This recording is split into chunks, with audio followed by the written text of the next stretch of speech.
This video contains news and analysis related to a recent terror attack in Kashmir. The content may include sensitive visuals and discussions that could be distressing to some viewers. Viewer discretion is advised. We strongly condemn all forms of violence and terrorism. The purpose of the content is solely to inform and create awareness based on verified reports. গতকাল দুপুরের পর থেকে গতকাল বিকেল থেকে কার্যত একের পর এক কড়া পদক্ষেপ নিয়ে চলেছে ভারত সরকার। কূটনৈতিক স্তরে একাধিক পদক্ষেপ নিয়েছে। আজকে সকালে আপনাদেরকে ছবি দেখিয়েছিলাম, ভারতীয় সেনা জওয়ান যারা আছেন তারা পৌঁছে গেছেন, পাহাড়ে উঠছেন। অন্যদিকে নৌসেনার তরফ থেকে রণতরী থেকে মিসাইল ছোড়া হয়েছে। আর এবার আরো একটা বড় খবর, আরো একটা কড়া পদক্ষেপ দিল্লির। পাকিস্তানিদের জন্য জারি করা সব ভিসা বাতিল। নিঃসন্দেহে বড় খবর, নিঃসন্দেহে বড় খবর। পাকিস্তানিদের জন্য জারি সব ভিসা বাতিল।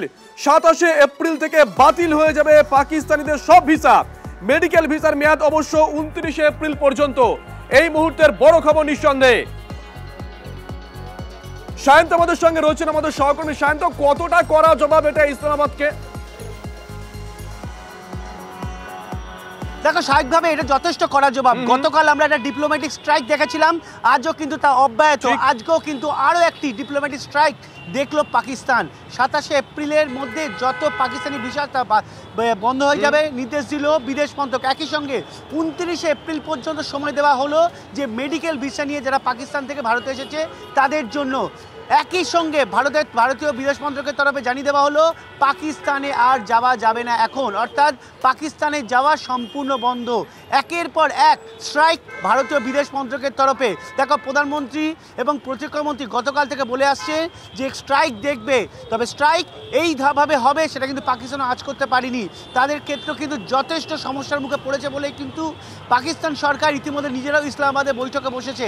এবং এই দিক থেকে বিদেশ মন্ত্রক একের পর এক স্ট্রাইকের দিশেহারা পাকিস্তান। বিদেশ মন্ত্রক যে সিদ্ধান্ত নিয়েছে তাতে 27 এপ্রিলের মধ্যে সমস্ত পাকিস্তানি ভিসা বন্ধ করে দেওয়া হচ্ছে এবং কোনো আর ভিসা থাকবে না। পাকিস্তানে যারা আছে তাদেরকে তো ফিরে যেতেই হবে, ভারত থেকেও কেউ আর পাকিস্তান যেতে পারবে না।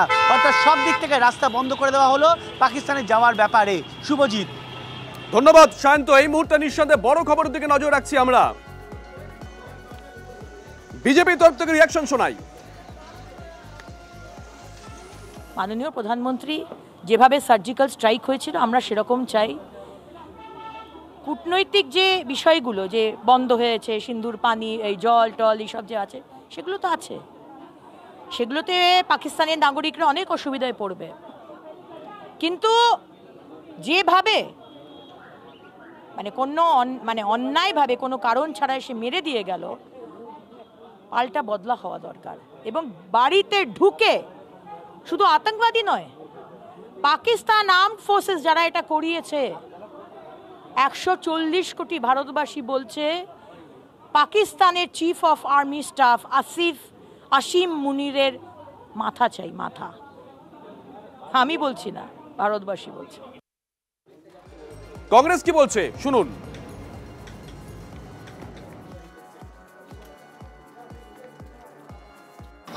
আমি চাইছি বদলার মতন বদলা হোক পাকিস্তানের উপরে। মুখে কথা বলে নয়, কাজ করে দেখাতে হবে।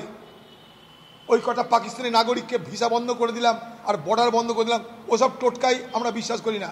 হোমিওপ্যাথিক ডোজে বিশ্বাস করি না, অ্যালোপ্যাথিক ডোজ চাই, অ্যান্টিবায়োটিক ডোজ চাই। মোদির কাছে, মোদিজির কাছে বলবো অ্যান্টিবায়োটিক ডোজ দিন। কবিরাজি নয়, হোমিওপ্যাথি নয়, অ্যান্টিবায়োটিক ডোজ দরকার পাকিস্তানের বিরুদ্ধে। ভারতের শক্তির অভাব নাই,